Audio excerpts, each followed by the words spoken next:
This is probably my favorite build now. Well, not my favorite build, probably my paladin is still going to be my favorite build because he's so broken and can deal crazy amounts of critical damage. But this thing, basically, this is the ultimate ninja monk. And the aesthetic and the roleplay value of the thing, it actually works. It fits amazing. Now, what are we going to be able to do with this monk? We want for this monk to be a stealthy character, and we also want for this monk to be combat efficient. But when it comes to stealth, we are going to be able to exploit stealth with this monk. This pretty much brings back how the stealth was prior to the release on the early access. If you remember how broken, I do have several videos about that, how broken stealth was on the early access. And Larian did fix that with the last known location mechanic that they implemented, but we'll get to that a little bit later in the video. There's going to be timestamps for you to be able to switch to whichever part of the video you're more interested in. But basically, this build is going to be able to accomplish that. Have the stealth that we used to have on the early access stages of Baldur's Gate 3. But we're also going to have a very durable combat proficient monk as well. And we're going to be multi-classing it between a monk and a rogue. So this monk also is going to be able to open the locks of your party. This could be the stealth character of your party, while still being a combat melee efficient character in your party. That being said, let's begin with leveling. As for the leveling, I chose to use our friend Shadowheart right here. She is supposed to be a cleric, but at the end of the day, it's a cleric from the Shadow Domain, so I think that it fits properly. Like always, you can use the race that you want. There's going to be some ratios that are going to be better for this or that. But at the end of the day, the skeleton of the build is going to be right here, and it's going to be amazing. Now, the first level of the monk, it's going to give you the unarmored defense, which is going to use the wisdom modifier to your armor class, which is going to be amazing.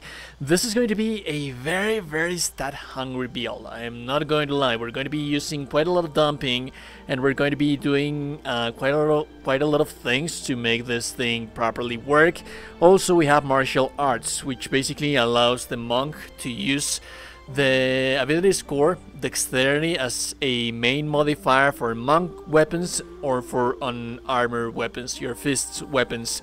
The monk weapons, they are weapons that the monk are proficient with. So yeah, you basically can add your dexterity modifier to your weapons, but we're also going to be building this monk as a strength character. More on that later.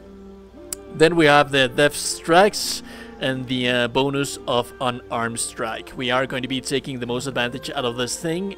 As for the ability scores, now there are some things that we need to have in mind. This is going to be all the way through the leveling monk section of the game, as well as the endgame version of the monk.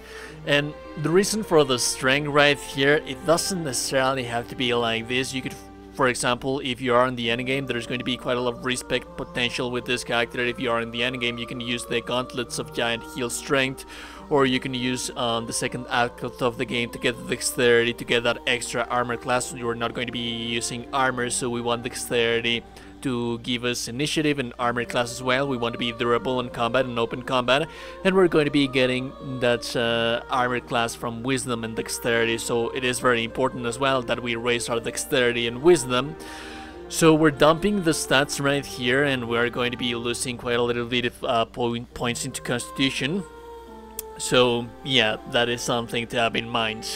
The reason for the strength right here is because I usually, for the gloves on the monk, it's really more important than the rest of the classes, because there are some amazing gloves on the early stages of the game that you can get that they are going to add damage, native damage, to your fists attacks, and that is what we're going to be using with this monk. We're not going to be building a armored or a monk that uses weapon. This is going to be a melee fists monk. And this is mainly going to be relevant because of the feat that we're going to be taking at level 4, which is going to increase by double the attack rolls that we deal with our weapon with strength, with our fists with strength. So it is very important that we have this. Now we do have some extra cheeky little point right here in dexterity. We are going to have 2 ability points that we are not going to be needing into anything else, so might as well pump them into constitution or try to negate one of the minuses that you have right here for either intelligence or charisma. Since we fight a lot of mind flayers in this game, it is actually quite nice to raise our intelligence right here. So this is potentially how our character is going to be looking like. It is very important that you have the strength on 17, and we're going to talk about that a little bit later. So at level 2 of the monk, we are going to be getting our class features. These are going to be actually quite interesting, but we're never going to be using them. What we are going to be using quite a lot is the unarmored movements. The unarmored movements is going to be key for this character to work. At level 3, on the other hand, we are going to receive our subclass, and this is one of the most important things about the build, because we're going to be going with the Way of the Shadow. The Way of the Shadow is going to give us one of the key elements that we are going to have in the build, which is going to be Dark Vision as well as Darkness. This is the main thing that we're going to be using as a main line for our build. We're also going to get the Shadow Odds Hide, but we're going to be getting this right here, a little bit better version of this thing when we multi-class into a rogue. At level 4, this is when we are going to be receiving our next feat. Also, we receive the class feature for Slow Fall, so that is a little bit better. That's something nice. And this is where we're going to be taking our Tavern Brawler. And this basically what it does is that the strength modifier that you add to your attack rolls is going to be doubled. It's going to be doubling the attack rolls for the strength modifier, so that is why we want to have the strength so high. And this is going to also give us an extra point in strength to have this thing at 18. Meaning the strength modifier attack rolls that we are going to have right here, again, they are doubled, and since they are doubled, we are going to be able to hit the enemy mostly 100% of the time. We're never going to miss, so that is amazing. At level 5, this is where we're going to be receiving our extra attack, and you can either decide to multi-class right here or wait a little bit. I like to wait a little bit just because it's very important for me to have that extra attack. Combat-wise speaking, that's actually quite amazing, so we are still going to be level 5 monk. But on level 6, this is when we are going to multi-class into a rogue. And the first 3 levels of the rogue, they are really not going to matter that much. They are going to give us expertise into our sleight of hand, so that is something amazing if you want to make this character your main lock opener. But other than that, it's not going to give you that much. Now at level 2, we are going to get something interesting, but it's not going to be any important part of the build, so we're going to leave this thing outside. At level 3, this is where we're going to get something quite interesting, and it's going to be our subclass for the Thief, which is going to give us fast hands. And lots of the attacks that we are going to be doing with our ninja monk right here, mostly they are going to be coming from extra attacks and the key that we use with the extra attacks. So that is actually quite amazing. Now the interesting thing is that we are still going to take one more level into rogue because we want to have the new feats, and this is where you're going to have to make some concessions. You either want to have more attack roll on your modifiers, or you want to have a little bit more damage. We are going to be taking 2 new feats for our character, one at level 8 and one at level 12. I'm sorry, one at level 9 and one at level 12.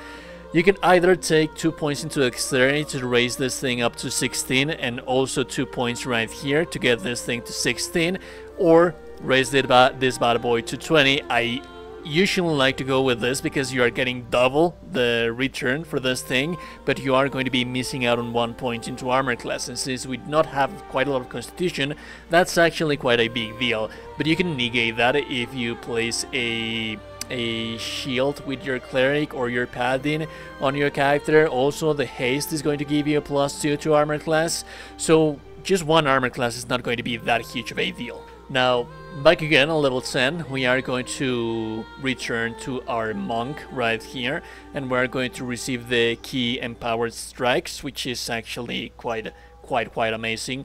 It's going to give us a little bit more DPS. Shadow Step, it's just an amazing mobility action, so we do want to have quite a lot of mobility with this character. And at level 11 we're going to receive our new class feature, which is going to be evasion, allowing us to dodge certain spells, a little bit more of survivability right here, and the stillness of mind right here to be automatically remove the condition for charm or frighten, so that's actually quite amazing. But in reality, at level 12, this is where we're going to receive our final thing, which is going to be the new feat, and then again we're going to receive the ability improvements. Again, in here you want to make some concession. You want to either take 2 points into dexterity to increase your armor class and contribute to your initiative rolls, or increase your points into wisdom and give a little bit more of your rolls to wisdom. This is going to give you another point into your armor class because of your armor defense, and this is mainly going to be affecting on itself the keys, actions and spells that you have with your character. But at the end of the day, either of these things right here is just going to be fine. I usually like to go for the wisdom because of the utility that we're going to be getting from this thing, and since we're not going to get any attack rolls right here from dexterity because we already have the attack rolls from our strength and they are doubled even, I usually like to get that extra armor class from our wisdom right here. Now, as for the itemization for the characters, there's actually quite a lot of things that we're going to have right here that they are going to be interesting, they are going to be important, mainly the gloves. But these gloves right here, the gloves of soul catching, they are endgame thing. You're going to have access to these things until you reach the Act 3 of the game. So one thing you can be replacing early on is going to be the sparkle hands, because the sparkle hands, they are going to give you lightning charges, which is going to add dice of damage, electric damage, and it's also going to be more effective when you're fighting against metal armor enemies or just armor enemies that have metal on them. So this is something nice that you can get on the first act of the game. And at the end of the day, I wouldn't advise for you to use the gloves of like for example the giant strength gloves or stuff like that, the dexterity gloves and different things that we have right here, because I usually like to have my gloves there are specialized gloves out there in the world for monks that are going to give you native dice of damage, like the sparkle hands right here. And then on the Act 3 of the game, you're going to have access to your gloves of soul catching, which is also going to give you constitution, which is actually quite amazing. And also it's going to have quite a lot of little things right here. So yeah, for your gloves you want to have things that are actually going to increase the damage of your monk. Now, on our amulet, it's always advised for you to use the Surgeon's Subjugation amulet, because this gives you a free paralyze on demand thanks to your critical hits that you are going to have right here. We're going to have right here a critical hit from our tadpole.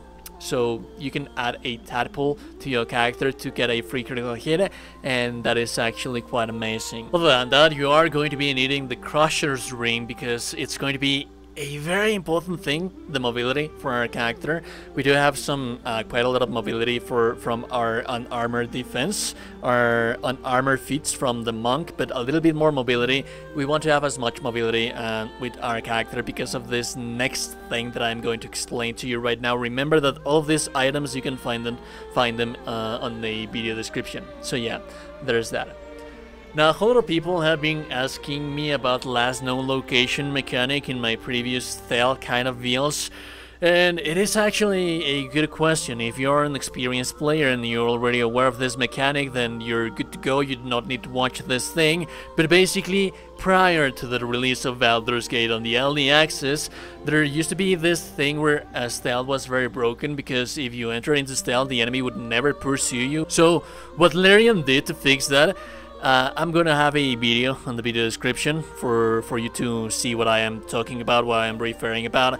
And what they did to fix it is to implement the last known location, which is a ghost that you leave on the last known location, the last location where you use your hide action, and the enemy is usually going to go to investigate that place. If they do not find anyone right there, they are going to end the combat, and once they end the combat, they are going to heal themselves if they have potions or spells, and you have to deal damage to them again to kill them. It is possible, it is doable, but it's just too much of a hassle. So basically what we are doing right here is that since we are using our darkness that we have from our monk, we leave the last known location on the darkness, right, on the darkness.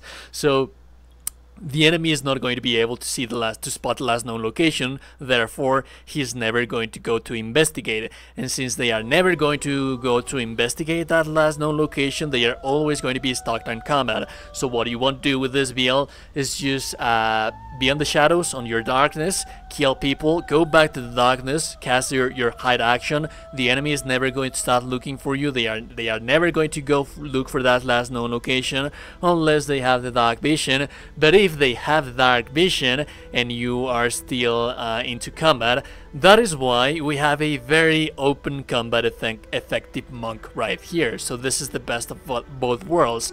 If for some reason the enemy manages to see you and you are not able to remain in the shadows 100% of the time, you have a martial ninja monk right here that is going to be able to most certainly take care of everything on melee. So that is going to be amazing, because you don't really have to be worrying about being defenseless once you are spotted. If you are spotted, you are still going to be able to be efficient in combat to deal with the enemies that spotted you. So this build just has the best of both worlds, and that is why it has become one of my favorite builds ever. Sure, I'm not going to say that it's one of the highest damaging builds that you have out there, and actually some of the critical hits that you're going to be having right here, they're going to be kinda whiffy, but still you're going to be able to kill things by yourself. And I mean, you know what, actually the damage, the sustained damage that you can do with this build, it's just amazing. It's one of my favorite builds right now, and you can solo entire camps of enemies if you want to. Take care of the small ones with the darkness and then go into open combats, fists blazing. Yeah, you can basically solo anything that you want with this build as well. Anyways, if you like the content, so like and really super appreciate it. I want to tell you today that you're a gorgeous and beautiful person. You are indeed a gorgeous and beautiful person. I will be seeing you goddamn gorgeous and beautiful people in the next one. Have a beautiful day, and goodbye.